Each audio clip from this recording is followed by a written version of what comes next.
అందరికీ నమస్కారం. ఈరోజు YCP party of knowledge Venkatareddy పాపం ఇందాక కొద్దిసేపటి క్రితం ఆవేశంగా మాట్లాడుతూ, బహుశా ఈరోజు మాట్లాడటానికి టాపిక్ ఏమీ లేదనుకుంటా, ఈనాడులో వచ్చిన ఒక కార్టూన్ గురించి మాట్లాడారు. అంటే ఈ పార్టీ ఎంత దిగజారిపోయిందంటే ఈనాడులో వచ్చే కార్టూన్ల గురించి కూడా మాట్లాడే స్థాయికి వైసీపీ పార్టీ దిగజారిపోయింది. అందుకు సంతోషం, వాళ్ళు దిగజారిపోయానని వాళ్ళే ఒప్పుకున్నారు. ఏంటి ఈరోజు ఈనాడులో వచ్చిన కార్టూన్ ఏంటంటే ఒక మొక్కకి చుట్టూ కంచె లాంటిది పెట్టారు. అక్కడ జగన్మోహన్ రెడ్డి దాని దగ్గర నిలబడినట్టుగా పెట్టారు. అంటే దీని అర్థం ఏంటంటే అమరావతి అనే మొక్కను ఇక జగన్మోహన్ రెడ్డి ఏమీ చేయలేడు అని దాని ఉద్దేశం. ఇందులో కించపరిచింది లేదు, జగన్మోహన్ రెడ్డిని ఎగతాళి చేసింది లేదు. జగన్మోహన్ రెడ్డి 5 ఏళ్ల పాలనలో ఏం చేశాడో దాని గురించి సింపుల్గా, అలా కార్టూన్ అంటేనే దాని మీనింగ్ అది, పెద్ద సమస్యను పెద్ద విషయాన్ని కూడా చాలా సింపుల్గా చూపించడం. ఇది వీళ్ళకి బాధ కలిగింది. అమరావతికి జగన్మోహన్ రెడ్డి 5 ఏళ్ల పాటు అన్యాయం చేయలేదు అని చెప్పే దమ్ము ఇప్పుడు మాట్లాడినటువంటి వెంకటరెడ్డికి ఉందా? నేను ఒకటే ప్రశ్న అడుగుతున్నా. 5 ఏళ్ల పాటు అమరావతికి ఇదిగో మేము ఇది చేశాం అని చెప్పే దమ్ము కానీ ధైర్యం కానీ వెంకటరెడ్డికి ఉందా? లేదు. రెండోది, ఈరోజు అత్యంత కీలకమైనటువంటి అమరావతి మీద ప్రత్యేక తీర్మానం పెట్టి దాన్ని ఆమోదించి పార్లమెంటుకు కూడా పంపుతున్నారు. దాని గురించి మాట్లాడే దమ్ము కానీ ధైర్యం కానీ వెంకటరెడ్డికి ఉందా? లేదు. రెండోది, ఈరోజు అమరావతి మీద ఆ కూటమి ప్రభుత్వం తీసుకున్న స్టాండ్ మీద వైసీపీ పార్టీ స్టాండ్ ఏంటి? మీరు అమరావతి తీర్మానానికి అనుకూలమా వ్యతిరేకమా? దీని గురించి మాట్లాడే దమ్ము ఉందా? లేదు. కానీ ఈనాడులో వచ్చిన కార్టూన్ల గురించి మాత్రం మాట్లాడతారు. వీళ్ళందరూ జోకర్ గాళ్ళని ఎందుకు అంటారు అంటే, ఇప్పుడు నేను చెప్పినవన్నీ కూడా ఇష్యూలు. ఒక రాజకీయ పార్టీగా జగన్మోహన్ రెడ్డి సమాధానం చెప్పాల్సినటువంటి ప్రశ్నలు అవి. అవన్నీ వదిలేసి ఈనాడులో కార్టూన్ వచ్చిందంట. ఈ కార్టూన్ గురించి వెంకటరెడ్డి మాట్లాడుతున్నాడు. వెంకటరెడ్డి ఏం మాట్లాడాడో ఒకసారి విన్న తర్వాత ఆ వెంకటరెడ్డి మాట్లాడిన దానికి మనం కూడా సమాధానం ఇద్దాం. వెంకటరెడ్డి కొంచెం ఘాటుగానే మాట్లాడాడు, అంతే ఘాటుగా మనం కూడా దానికి ఒకసారి సమాధానం ఇద్దాం. ఒకసారి వెంకటరెడ్డి ఏం మాట్లాడాడో ఒకసారి వినండి. ఈనాడు కిరణ్ బరి తెగించి నడి రోడ్డు మీద నగ్నంగా చంద్రబాబు నాయుడు గారి కోసం ఏ లత్కూరు పని అయినా చేస్తానని చెప్పి ఓపెన్ గానే చెప్తూ రాస్తున్నటువంటి వార్తలు, వేస్తున్నటువంటి కార్టూన్లు ఈ రోజు జగన్మోహన్ రెడ్డి గారికి గుర్రె తలకాయ పెట్టి అమరావతి అనేది ఒక మొక్క అయితే దాన్ని చుట్టూతా కంచెనే చట్టబద్ధత పెడుతుంటే జగన్ గారు వచ్చి ఆ మొక్కని తినడానికి లేదు, పీకేయడానికి లేదు అన్న కోణంలో వేసినటువంటి కార్టూన్. నువ్వు కడుపుకి అన్నం తింటున్నావా, అశుద్ధం తింటున్నావా కిరణ్? మీ బాబు రామోజీరావు బతుకున్నప్పుడు రామారావు గారి మీద కూడా ఇలానే నగ్నంగా కార్టూన్లు వేసి మీది ఎలాంటి నగ్న పత్రికో నీచ పత్రికో బట్టలోడ తీసుకొని మీరు జర్నలిజం చేయకుండా రాజకీయ వ్యభిచారం చేస్తా ఉన్నారో ఓపెన్ గానే చెప్పారు ఆ రోజు కూడా. ఈ రోజు కూడా అలానే నేను పత్రిక నడపట్లేదు, ఈనాడు అనేది దినపత్రిక కాదు, రాజకీయ వ్యభిచారం చేస్తున్న ఒక పత్రిక, రాజకీయ వ్యభిచార సంస్థ అని ఏమైనా చెప్పదలుచుకున్నారా? చెప్పేదే వల్ల కనపడుతుంది కదా. ఈనాడు అనేది ఒక రాజకీయ వ్యభిచార సంస్థ. చంద్రబాబు నాయుడు గారి కోసం ఏ రాజకీయ వ్యభిచారం, ఏ బ్రోకర్ పని, ఏ లత్కూరు పని అయినా చేయడానికి సిద్ధపడి ఇలాంటి కార్టూన్లు వేస్తున్నారు అనేది ప్రజలు కూడా దయచేసి గమనించమని చెప్తా ఉన్నా. ఎలాంటి గాలి వేషాలు వేస్తా ఉన్నారో పత్రిక రూపంలో. ఒక మాజీ ముఖ్యమంత్రిని, ఒక పార్టీకి అధ్యక్షుడిని, కోట్లాది మంది అభిమాన నాయకుడిని వీళ్ళు చిత్రీకరిస్తూ వేస్తున్నటువంటి కార్టూన్లు. మరి దీన్ని పత్రిక అంటారా, రాజకీయ డాష్ డాష్ సంస్థ అంటారా? మీరే ఆలోచించుకోండి. సో వెంకటరెడ్డి బాధ ఏంటంటే ఈరోజు ఆ కార్టూన్ వేయటం ఈయనకి బాధ కలిగిందంట. ఏంటి ఆ కార్టూను? ఒక మొక్కను పెట్టి దానికి కంచేసి అక్కడ జగన్మోహన్ రెడ్డి అంటే ఒక గొర్రె దగ్గర జగన్మోహన్ రెడ్డిని పెట్టడం అనేది ఈయనకి బాధ కలిగిందంట. Okay, right. అయితే ఇప్పుడు అన్నాడు కదా, దీని గురించి చాలా మాట్లాడాడు. మీరు రాజకీయ వ్యభిచార పత్రిక నడుపుతున్నారా, డాష్ డాష్ డాష్ అని చెప్పి చాలా మాటలు మాట్లాడాడు.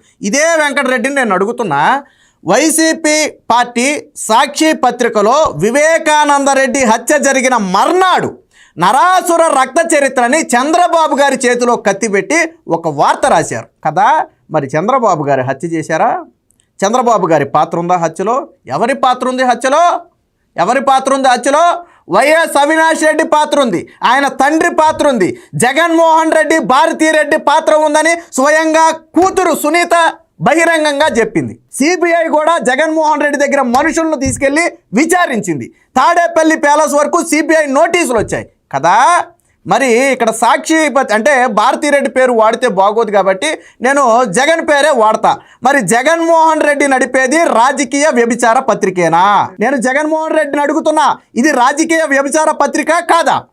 నువ్వు అన్నావు కదా, ఒక మొక్కను పెట్టి దానికి కంచేసి జగన్మోహన్ రెడ్డి ఫోటో పెడితేనే వ్యభిచార పత్రిక అయితే, మరి నరాసుర రక్త చరిత్రని చంద్రబాబు గారి చేతిలో కత్తి పెట్టి ఒక రాతలు రాసావే, మరి దాన్ని రాజకీయ వ్యభిచార పత్రిక అనరా?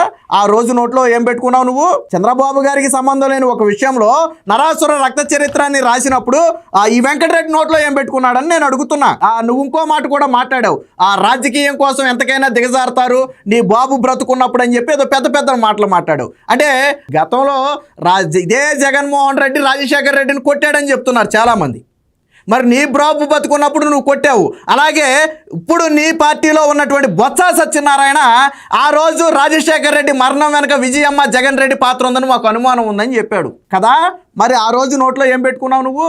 జగన్మోహన్ రెడ్డి ఒప్పుకుంటాడా నా తండ్రిని చంపింది నేనే, రాజశేఖర రెడ్డిని చంపింది నేనే ఒప్పుకుంటాడా?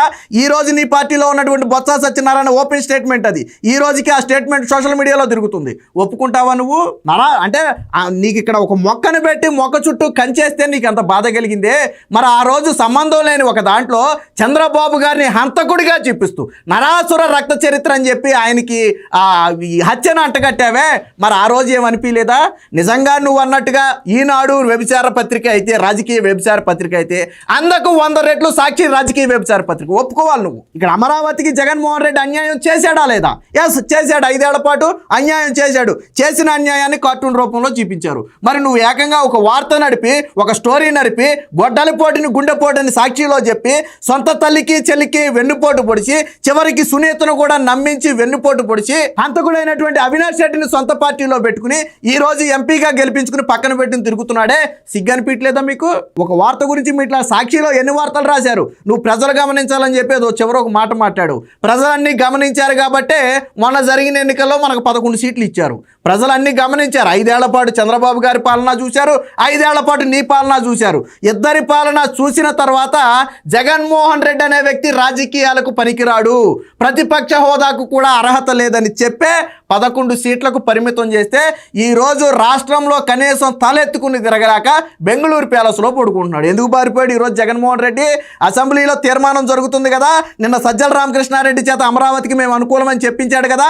మరి దమ్ము ధైర్యం ఉంటే జగన్మోహన్ రెడ్డి అసెంబ్లీకి వెళ్ళేందుకు ఆ తీర్మానానికి అనుకూలంగా ఓటేయలేదు? తన ఎమ్మెల్యేలను పంపి ఎందుకు అనుకూలంగా ఓటేయించలేదు? ఎందుకు గవర్నర్ నోటిఫికేషన్ విడుదల చేసిన తర్వాత బెంగళూరు పారిపోయాడు జగన్మోహన్ రెడ్డి? నిన్న సజ్జల రామకృష్ణారెడ్డి మాట్లాడిన మాటలు జగన్మోహన్ రెడ్డి ప్రెస్ మీట్ పెట్టి చెప్పొచ్చు కదా, నేను అమరావతికి అనుకూలమే వ్యతిరేకం కాదని చెప్పొచ్చు కదా. దమ్ము లేదా, ధైర్యం లేదా? అంటే ప్రజలు చీకొడతారనే భయం. జగన్మోహన్ రెడ్డి అమరావతికి చేసినటువంటి ఎడారన్నది మీరే, శ్మశానం అన్నది మీరే, అక్కడ భవనాలు నిలబడవన్నది మీరే, చంద్రబాబు నాయుడు దోచుకోవడానికి అమరావతి అన్నది మీరే. ఇన్ని మాటలు మీరు మాట్లాడి ఈరోజు అమరావతికి మేము అనుకూలం అంటే నోటికి అన్నం తింటున్నావా, అశుద్ధం తింటున్నావా? నువ్వు ఇందాక అడిగావు కదా, అదే మాట నేను అడుగుతున్నా.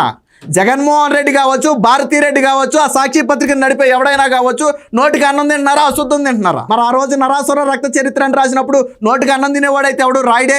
హత్య జరిగిన మర్నాడే అసలేం జరిగిందో కూడా తెలియకుండానే వార్త రాశారా మీరు?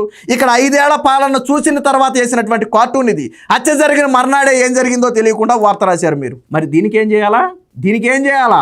రామోజీరావు గారు విలువలేంటో, విశ్వసనీయతలేంటో జగన్మోహన్ రెడ్డి బాబుని అడగమను. కాకపోతే లేడు కాబట్టి తెలియదేమో కానీ జగన్మోహన్ రెడ్డి బాబుని అడిగితే చెప్తాడు. జగన్మోహన్ రెడ్డి, రాజశేఖర రెడ్డి కూడా ఊగాడు అప్పట్లో, రామోజీరావుని తొక్కేస్తా, పాతాళానికి తొక్కేస్తా, లేకపోతే భూమి మీద లేకుండా చేస్తానని చెప్పి ఎగిరెగిరి పడ్డాడు.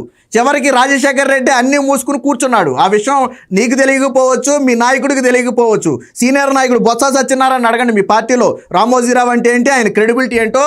ఆ రామోజీరావు ఆయన బొత్స సత్యనారాయణ అడిగితే చెప్తారు, తమ్మినేని సీతారామన్ అడిగితే చెప్తాడు. మీ పార్టీలో సీనియర్లు ఉన్నారు కదా, ధర్మాన ప్రసాద్ని అడిగితే చెప్తాడు మీ పార్టీలో. ఎందుకనంటే మీరందరూ రామోజీరావు గారు ఆయన వ్యాపారం ప్రారంభించినప్పుడు మీరందరూ చెడ్డీలు కూడా వేసుకోవాలి, కనీసం పుట్టారో లేదో కూడా తెలీదు.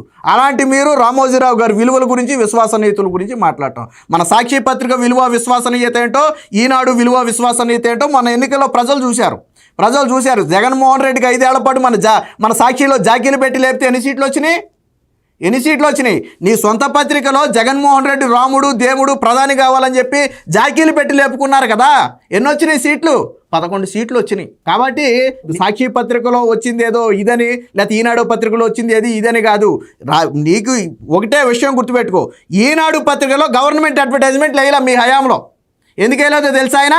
నువ్వు చెప్పేవన్నీ పచ్చి అబద్ధాలు కాబట్టి, అవి ప్రజలను మోసపూరితంగా చేసే అవకాశం ఉంది కాబట్టి నా పత్రిక ద్వారా నేను ప్రజల్లోకి తీసుకెళ్ళనని చెప్పి అడ్వర్టైజ్మెంట్లు తిరస్కరించినటువంటి వ్యక్తి రామోజీరావు.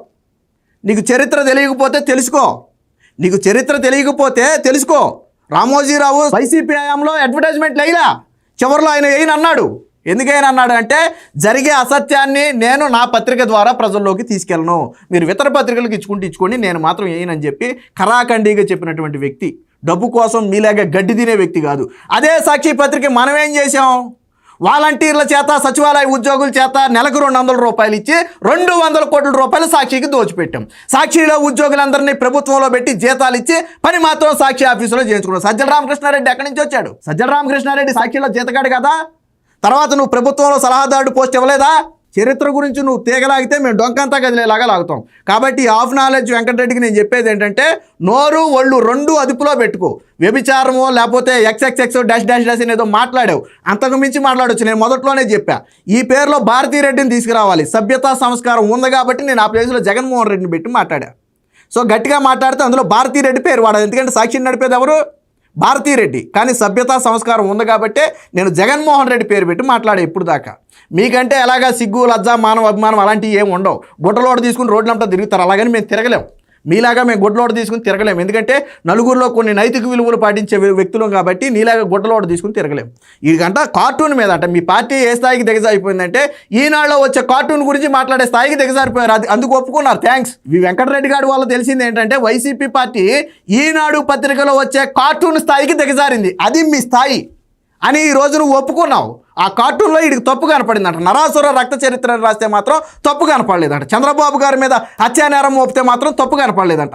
చంద్రబాబు గారి అరెస్టు సమయంలో నీ ఇష్టం వచ్చినట్టు సాక్షిలో కథనాలు రాస్తే తప్పు కనపడలేదంట. ఇప్పుడు మాత్రం ఆ బొమ్మలో మాత్రం తప్పు కనపడిందంట. ఎవరికి చెప్తున్నావు? ఎవడి చెవులో పూలు పెడుతున్నావు? ఆల్రెడీ 5 ఏళ్ల పాటు ప్రజల చెవులో పూలు పెడితేనే తర్వాత మొన్న ఎన్నికల్లో మీకు పెట్టారు పూలు తిరిగి. కాబట్టి ఎల్లవేళ మీ ఆటలు సాగే పరిస్థితి ఉండదు. ఇక నుంచైనా వెంకటరెడ్డి మాట్లాడేటప్పుడు ఒళ్ళు నోరు 2 అదుపులో పెట్టుకుంటే మంచిది.